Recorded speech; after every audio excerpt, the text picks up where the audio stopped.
এতিয়া মই য'তে যাওঁ মোক ল'ৰাবিলাকে সোধে যে ছাৰ পুলিচৰ চাকৰি কেতিয়া হ'ব, কেতিয়া এডমিট কাৰ্ড ওলাব। তাৰমানে ল'ৰাবিলাকেও গম পায় যে এতিয়া দৌৰিলে চাকৰি হয়, টকা দিলে চাকৰি নহয়, হয়নে নহয়? এতিয়া মই আৰু এটা ল'ৰাবিলাকৰ কাৰণে এটা ভাল কথা কওঁ। কিছুমান ল'ৰাই ভাবে যে পুলিচৰ ইণ্টাৰভিউ কেতিয়া হ'ব, মোৰ মিটিঙত আহিলে গম পায় যে জুলাইত পুলিচৰ ইণ্টাৰভিউ হ'ব।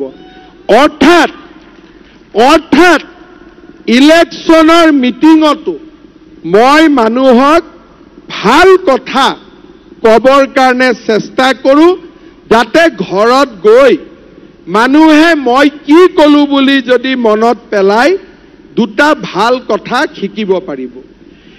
যেতিয়া এইবাৰ মই 1 লাখ চাকৰি দিলোঁ, তেতিয়া মই দেখিলোঁ যে এখন ঘৰৰে 2-3টা ল'ৰাই চাকৰি পায় আৰু কিছুমানৰ ঘৰত এটাও চাকৰি নাই, হয়নে?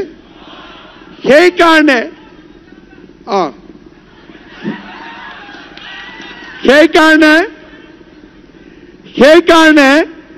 এইবাৰ আমি কি সিদ্ধান্ত লৈছোঁ যে যাৰ ঘৰত চাকৰি নাই সেই ল'ৰাই যেতিয়া পৰীক্ষাত ইণ্টাৰভিউ দিব তাক আমি এক্সট্ৰা কৰি 10 নম্বৰ দিম। তাৰমানে যাৰ ঘৰত চাকৰি নাই সিও এইবাৰ চাকৰি পাব।